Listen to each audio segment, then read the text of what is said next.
Preacher Season 2, Episode 5, Dallas. This is a very interesting episode because most of it was flashback based, and of course it starts off where the last episode ended, which is where Jesse goes through the house, tells everybody to stand still and everything. He gets, which is still crazy, but he ends up grabbing Tulip's husband. He's choking him like crazy. He takes him down to like the crazy little torture room. He tells Tulip to leave, and so she's being forced to like step backwards, even though she's kind of fighting it.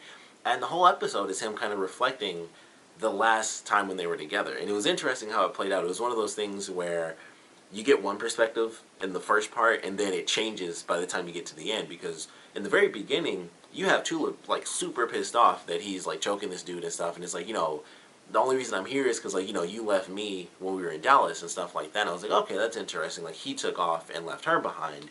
And then as it goes throughout the episode, we see how it played out, and it was like, I'm kind of on his side for leaving because, after everything that they went through, he was truly trying to, calm things down. He was really trying to live like the normal life that he was ultimately living in the beginning of the series. And I like the way that that played out. Like, they're going through the motions, and I was like, okay, well, in the very beginning, it was like, she says that he's the one that left her, and just right off the top, it was like, he's, based on the way they show it at least, it's like he's kind of the lazy guy just watching TV, smoking weed with his buddy, and she's out working and stuff, and I was like, it's interesting that he would be the one to leave unless he, he was kind of being a dick. It was like, I'm tired of you being mad at me, even though he's the one not doing anything. But then they get into the part where they meet up with their friend who, used to give them jobs, and it's like, yeah, he has like night jobs and stuff like that. He's like a bartender at night. So it's like, okay, he does actually work. So during the day, he does have, time off. And she works during the day. And so they go through the motions, and we find out that they're trying to have a child, but it's not working. And so it's kind of just going through the motions, and then it just keeps building up, throughout the episode with this flashback until it gets to that part where it's like, it's just constantly the exact same thing over and over again for whatever reason. That big thing with John Wayne, I don't know what the deal was with that. I just thought it was kind of funny. Going through like the montages and his like clips of John Wayne movies and crap, and they even had a picture of John Wayne over their bed. I thought that was super weird. I was like, you can like John Wayne, but I thought it was just weird that they had like that little picture, over their bed. But they go through this montage, and it's him going to, like the liquor store every night, or every night he's not working. It definitely made it seem like he wasn't working at all, but it clearly wasn't important to show him like, bartending. But him going to this liquor store, buying the beer, buying the smokes, and then buying the pregnancy test pretty much every single night. They're having sex every night to try to have a child, and he's going through these motions continuously, and then eventually it gets to the point where he prays. And it doesn't work, and he keeps going through, and even in the montage, there were parts where he was still praying. And I thought it was really good. I liked the way that it happened. It was like, okay, maybe this is why he left. It was just like everything they'd gone through, of course, with losing the baby, and then him trying to start up this life, and it just wasn't working. Maybe he just flipped out, because that seemed like that's where it was leading the whole episode. And then it kind of happened, but not in the way I thought, because I just assumed he just lost his effing mind. Like, she couldn't get pregnant, and he couldn't have the normal life that he was trying to build up. So he was just like, F it, I'm out of here, and I'm going, I'm going back home to basically, like, get back to literally where my roots are and just force myself to start over, even if it's, without Tulip. So that's what I thought was going to happen. And then when he's smoking with his buddy, he finds like a little blue bag, kind of blowing inside the vent. And that's when we find out the reason he left. It wasn't that he flipped out because she couldn't get pregnant. It was more about the fact that she lied to him for a super long time. Most of the time that they were there, she'd been doing jobs. And also, she'd been taking birth control pills so that they couldn't have another child. And, they talk about it where it's like, she says, like, that hurt me too. It's like, did it hurt you? And it's like, what's this? And, of course, she has the pills. And I was just like, man, that's really crazy. And it was like, I was kind of, by the time it ended, I was like, I'm kind of on his side. Like, him wanting to leave and go back to the church and stuff like that. And she really didn't fight him either. It's not like they had a big conversation. He was just like, I'm going back to Anvil. The church is mine. I'm going to go be a preacher. Like, I clearly, I can't have the life that I want with you, and it's not just because, we're not able to have kids. It's like, you were literally fighting me on it and secretly going back to that old life. And, it kind of showed that Jessie was affected seemingly much more than she was. And I just thought that was interesting. And it seems like after they did break up, that's when Tulip was somewhat reflective on their actual past. Like when she's with the guy and he mentions how she would never talk about the past and how it seems so dark and stuff like that.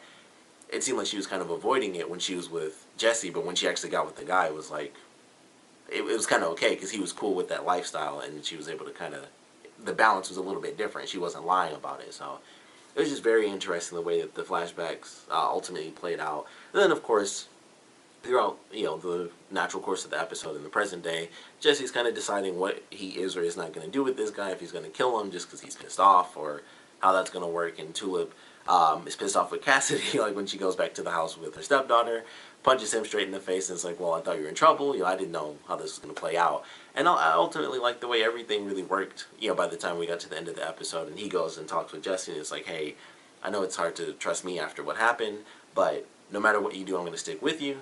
And ultimately, Jesse does decide to let the guy live, which I thought was pretty cool. And I love the way they did that scene where he was like, I took him down. And I was like, okay, so he took him down. And they totally misread what he was saying, where they assumed him saying, I took him down, and like, I killed him. And I love that scene because they were freaking out. And then I think Tulip was like, Jesse cussed you, son of a bitch. And he's like, why are you so mad? I said I took him down. And like, what do you mean by that? Like, I took him off the hook. Like, he's alive. So I love the way they did that because, like, I knew what he meant as soon as he said it.